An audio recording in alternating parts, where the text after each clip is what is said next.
A little bit hotter than expected, and this kind of flows on what we saw with CPI. So let's go to the month-over-month number. We got a gain of 0.3%. Street was only looking for a gain of 0.1%, so that's a hotter number, hotter read. And then the year-over-year number as well, up 0.9%. Street was only looking for 0.6% there. Core month-over-month actually also coming in hotter than expected, up 0.5%. And we were only looking for a gain of 0.1%. And then again, hotter than expected on the core number. The year-over-year number coming in up 2%, and the core estimate was 1.6%. I also want to kind of point your attention. We're getting housing starts and permits. Starts declined 14.8%. We were actually looking for that to be a flat number. That's a bad story for housing. That is a bad story for inflation. And then also permits coming in down 1.5%. We thought that number was going to go up. So all of this feeds into the whole story, Maria. Really quick, I do want to jump in and tell you exactly what the government is saying about where the pressure is in this report. And also, as we've talked about, we talk about this all the time, Maria, these numbers are certainly a precursor, the entree to the main meal, which is going to be CPI. So this is going to be ahead of that. But real quick, they're saying here, basically, up 0.2. They're saying that they're saying overall 2%. That a lot of this was, again, the energy story, and that is what Stephanie Pomboy was talking about. It is an energy story in this report, Maria. I'll send it back to you. All right, Cheryl, thank you. Hotter than expected, as Cheryl is noting, and the market is worsening as we speak. Stephanie Pomboy, your reaction to the PPI coming in up 0.3%, and year-over-year up 0.9%, core up 0.6%, year-over-year up 2%. Stephanie. Yeah, well, I mean, I think these numbers are in keeping with what we saw with the CPI. What's interesting is actually the headline print's the same. So, if you annualize these numbers, we're talking about input costs and output costs to consumers equal to each other, which means, you really have no profit margin environment there. So we'll have to watch these and see how they trend. But again, I expect that the pressures on the PPI side are going to continue to be hotter because this is really an energy and supply chain story. And we're facing a consumer that's increasingly tapped out. So this could be a real bad mix for corporate profits. But time will tell. One thing's for sure, it's not good news for the Federal Reserve and pivot-pining investors who have been banking on rate cuts coming out of thin air. Yeah, we just spoke with Kathy Wood, and I want to get your take on what she said to me. But let's get into it with everybody now. Heritage Foundation public finance economist E.J. Antoni is with us. Wisconsin Congressman, chairman of the Committee on House Administration, and member of the House Financial Services Committee, Brian Stile, is with us. And also with me still is Stephanie Pomboy, John Lonsky, and Cheryl Casoni. E.J., your reaction to the PPI this morning?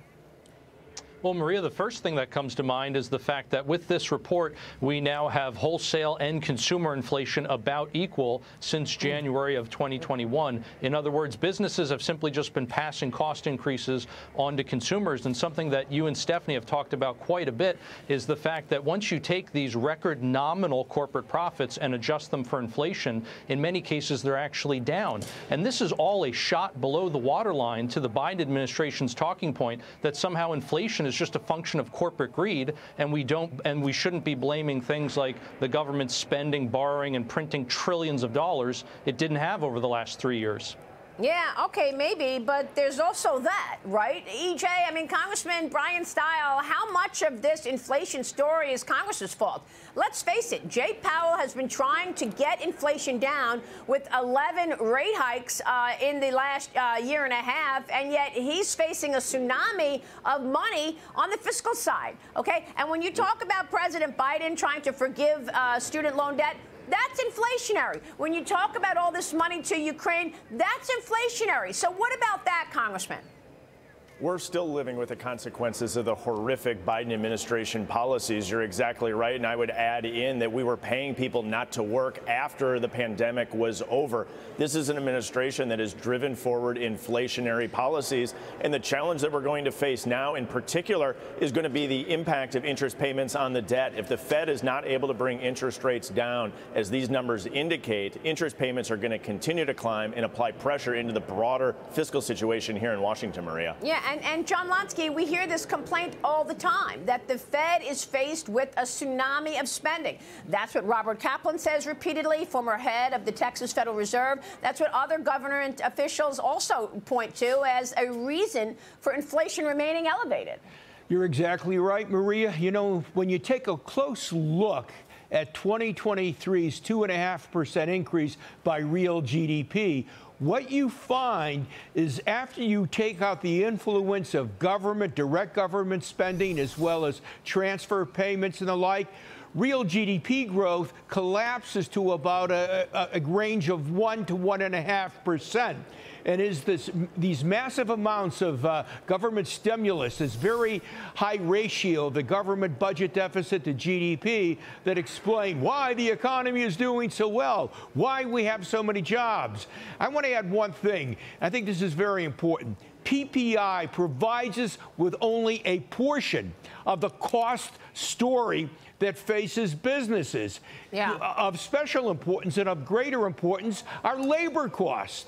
And because of hikes in the minimum wage and earlier wage hikes that were granted when the economy was supposedly doing great, we have 4.5% wage inflation. And believe me, that's squeezing profit margins, and it promises higher prices in the future.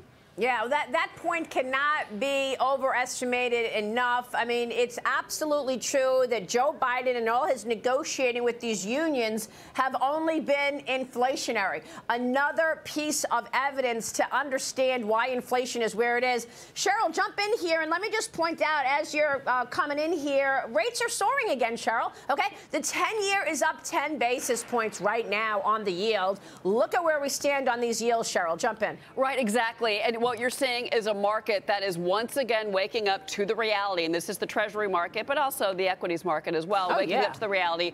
To your point, we're not getting 6 rate cuts. I mean, pigs could fly in 2024, but doubt that's going to happen either. We're not getting 6 cuts. In fact, you've got now people talking about the fact that if these numbers keep coming in like this, the data that we may be having to put another rate hike on the table. That's a serious conversation out there. Hope it doesn't happen, especially for the consumer. I also want to point out something else. I wanted to bring you that starts data. Real quick, I want to add some context to what I said about housing starts, because this number was way off the mark. There is a weather effect for the month of January, but if you're talking about interest rates, you're talking about mortgages within the housing sector, the fact that these starts are down so much, that means there's a bigger delay in new home supply. That also is going to factor into CPI. That's going to factor into that next report we get for February, for March, for April. So all of this is connected, and it does not bode well for anyone out there that's looking for some type of rate cut, even in June. Yeah, I mean, Brian Style, what's your take on where this goes next? Look, the House is now out of session for 13 days for the President's Day holiday. But when you all return to work, you'll have 72 hours to prevent a partial government shutdown on March 2nd. Are you expecting a government shutdown? We can't allow the government to shut down. At the end of the day, no one wins when we shut the government down. And what we never see is an actual reduction in spending when we do that. So we need to make sure that we're finding ways to keep the government funded, but to address the deluge of money that has come in through the federal government's spending programs under the Biden administration. So to pass a spending package here in Washington that actually gets spending under control is going to be essential. And the fact that we're seeing inflation continue to rear its ugly head should be further evidence of the need for Congress to get its fiscal house in order. Well, you haven't been able to do it yet. You haven't even been able to secure the border. With all due respect, Congressman, viewers want answers. Well, I think until we remove President Biden from office in the November election, some of these things are going to be challenges, but it's what we're standing up and pushing back against the administration on, not only to secure the border, but in the economic situation. This data that's coming in gives further credence of our need to truly get serious about the spending situation here in Washington. Yeah, EJ, I wonder how things can be manipulated in an election year. I want to get your thoughts on this because, suddenly in an election year, when you get close to the election, you see everything, rainbows and puppy dogs, right? Oil prices are down. Gasoline prices are down. What are your thoughts in terms of how this plays out in 2024 going into the presidential election in November?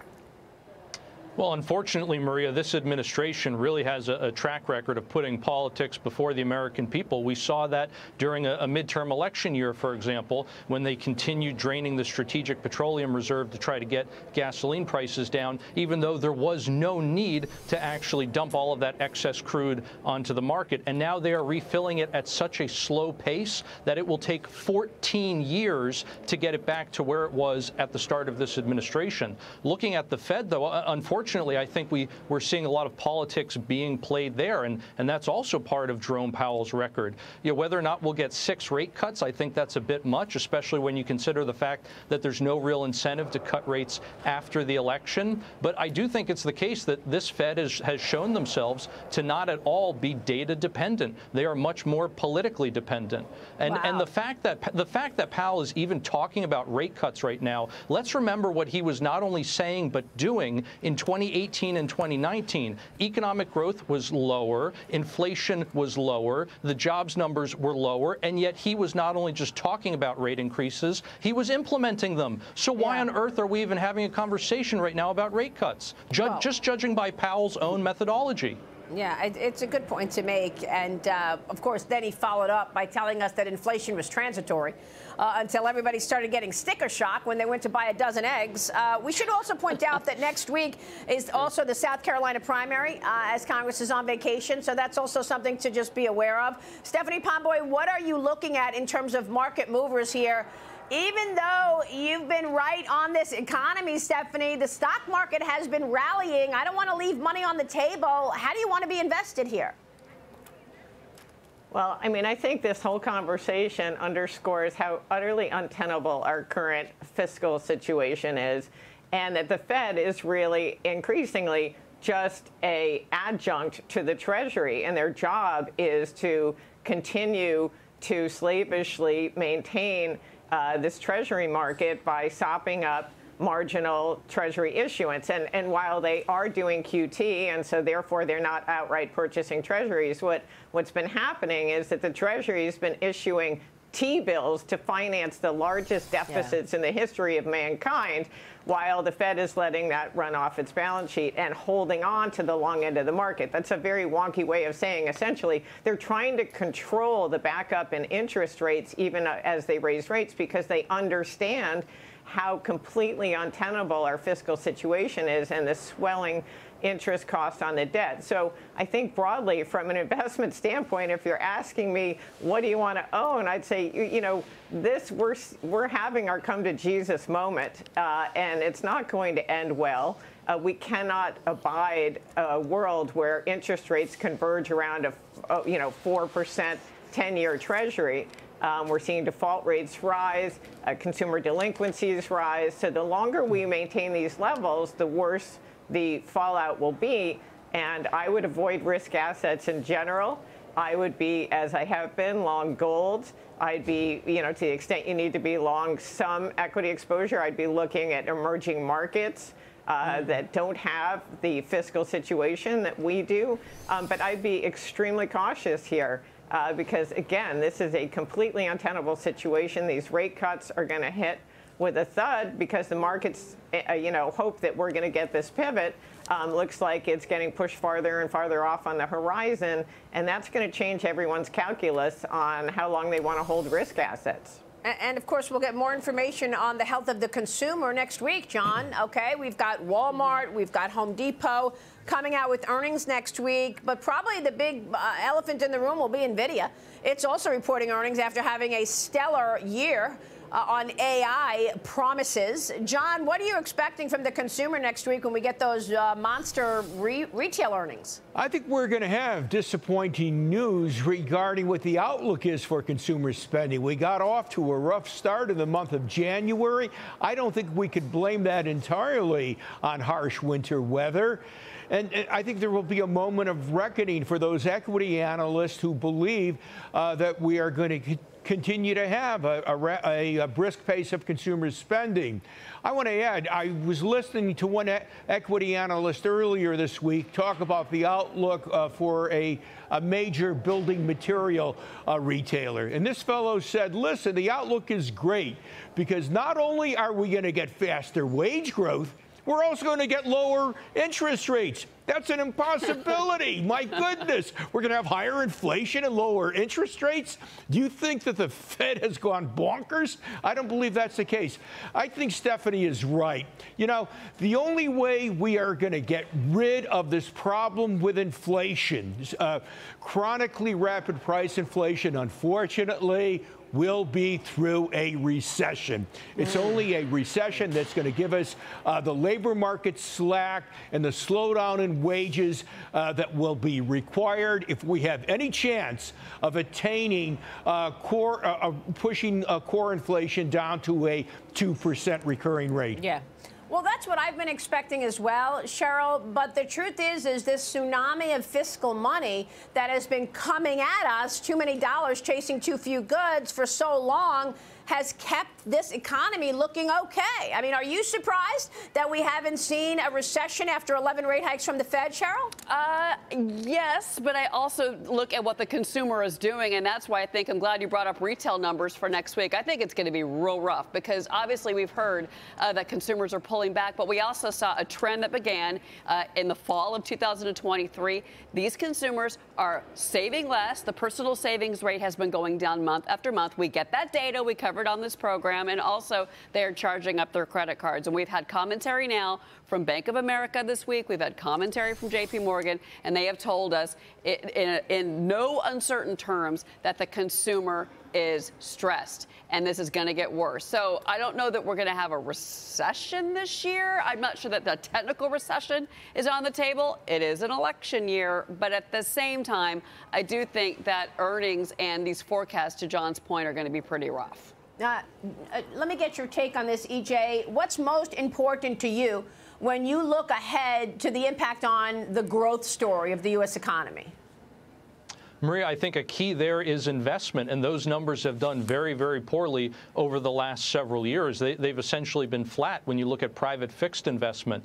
And so that's a key driver, really the driver of long-term economic growth. And unfortunately, we're seeing this new phenomenon today of so-called doom spending, where so many young people, even middle-aged, are so disheartened with their economic prospects and with their financial futures that instead of saving anything for retirement, for starting a family, for owning a home, they are saying, what's the point? I can never actually get ahead. I can never have enough where I can afford a down payment for a home, for example. And so what are they doing? They're simply spending all of their money and then some. They're even taking on debt. That's one of the key reasons why the consumer spending numbers look as good as they do, but the savings rate has absolutely tanked, and the investment numbers are not good either. And then you combine that with everything you were just talking about the fiscal trajectory of the United States, and you can see that we are not headed to a good place economically here. Yeah, it appears that way. I want to get your take, Congressman, on all of this. And let me just say that earlier we reported the breaking news of the morning, which is that Russian opposition leader Alexei Navalny died in prison. Kamala Harris is making comments about that this morning, Congressman. The vice president says his death would be a further sign of Putin's brutality. Vice President Harris says Russia is responsible. We'll have more to say on this later. Congressman, your reaction? I think there needs to be answers from the state of Russia. The state of Russia is still holding a Wall Street Journal reporter inappropriately that needs to be returned to the United States of America. We need to have a robust foreign policy that actually addresses these challenges that we're seeing from Russia. We're going to have to get answers as to exactly what happened in this case, but it definitely does not look good. Well, what about the foreign policy that has Houthis attacking our troops in the Middle East, Congressman? I mean, you know, we want to connect the dots here to the economy. And what I've been pointing to for a long time, and Stephanie also just mentioned it, is the fact that these attacks on ships carrying merchandise are making it much more expensive to deliver those goods. And that's also taking inflation higher. What is the proper response in terms of the Houthi rebels and terrorists attacking our troops in the Middle East? The Biden administration has been negotiating from a position of weakness identified by a botched evacuation in Afghanistan, followed by actions further, including the Houthis attacking shipping, as you said, in the Red Sea. Geopolitical risk adds to the inflationary pressure that we see. The Biden administration's weak foreign policy adds into the inflationary impact we're seeing here in the United States. It's of grave concern. Everything this administration does seems to lead to more inflation rather than working to actually rein in inflation, in particular, negotiate internationally from a position of strength, again, would have an inflationary impact to the United States in a positive way. Yeah, I mean, it's a good point because, Stephanie, we know that this is all connected. Whether you're talking about geopolitical risk or whether you're talking about bad policy that has led to bad outcomes, we're going to probably hear this from corporate America. I mean, next week, what are the chances that Walmart and Home Depot start telling us about shrink? And the fact that they're getting all these items stolen, and that's cut into the inventory levels, and that's cut into earnings. Absolutely. Well, also, I think this really dovetails with what EJ was talking about with the doom spending. I mean, I have a little bit of a pet thesis, and that is that the shrink, the fact that individual taxpayers are delinquent on almost $700 billion on income taxes, which blows my mind that they wouldn't pay the IRS, is sort of underscores this sort of new culture of moral hazard that we have on Main Street. Now, we're all acclimated with moral hazard on Wall Street as a result of the Fed put. I think we've developed a fiscal put for Main Street, as it were, where all these endless stimulus programs, to say nothing of this student loan gambit that was so ill-advised and utterly unconstitutional to begin with, but just the promise that he might make student loan debt go away was sufficient to encourage people not to pay. And I think we might be starting to see the same attitude on the credit card side. Maybe people are ramping up credit card debt in record fashion at 23% interest rates, mind you,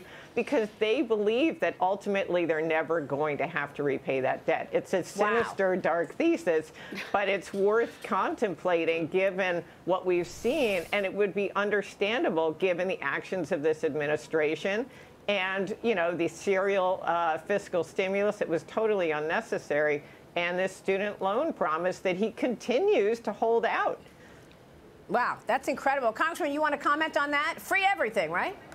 Let's get free everything. One of the challenges, well, one of the challenges we're seeing is that inflationary is cumulative in the eyes of the consumer. And so over the past 3 years under the Biden administration, everything is up roughly 18%. And so when you talk to somebody checking out at a grocery store in Kenosha, Wisconsin, where I hang out, you see firsthand that people can't afford the things that their families need. This administration is absolutely tone deaf to the real challenges the American public is facing, and that's they can't afford what they need. We're hearing a lot of data coming in that people are burning through their savings. Well, of course there are, because everything is 18% more expensive, and as rent goes up, those individuals who are working day in and day out to pay for what they need find it harder and harder to get by. This is the reason at the end of the day we're going to have to hold the Biden administration accountable in the election in November. Well, I mean, if you want to just have some example of this administration playing politics in the face of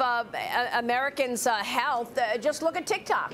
Right, EJ? Okay, so the Biden administration claims that TikTok is a national security threat, so he bans anybody in government from having a work phone with TikTok on it, and yet what does he do right before the election? He does TikTok videos so that he can talk to young people. Exactly. I mean, how typical, frankly, of the left, right? That everything they say, none of it matches with what they do. So, yes, they're pro-choice, but not on whether or not you can have a gun, or not on whether or not you can send your child to one school versus another. There is the rhetoric, and then there is the reality. There are rules for the elites, and then there are rules for the common man. We've seen that also with the justice system, where we've seen this lawfare against President Trump, and frankly, anyone who's even remotely associated with him. I mean, it is all the more reason, frankly, why this administration needs to go. Yeah, Cheryl, I know that with regard to the input cost in this PPI number, we continue to see pressure in the housing market. That's a supply issue. But what else should we be focused on? And look at the 2-year right now, up 10 basis points, sitting at a level of 4.67%, Cheryl. Well, right now I'm focused on pizza. Because we talked about this earlier in the program, Maria, that the most expensive piece of pizza is right here in New York City. But why? It's because of higher wages, higher ingredient costs. That's the PPI report. Because of high rents, I mean, inflation, the inflation story, and then of course it's just New York and everything's expensive. But you know who suffers? The Con Ed crew on 48th Street that's trying to repair right now, a busted pipe. I mean, that's the person that gets affected. Food inflation. So this is CPI, but these input costs are coming from the PPI report. And I'm telling you what we saw today, Maria. I'm really worried now about that February CPI report. I think this is a bad omen of what we're going to get next month. Yeah, and John, don't forget the PCE index. That is a real market mover because the Fed looks at it so closely. Jay Hatfield yesterday said it's going to be bad when it comes out the next reading. And he's right in large part because the PCE price index is no longer going to benefit from that downward pressure that arose from energy price deflation. That's over with.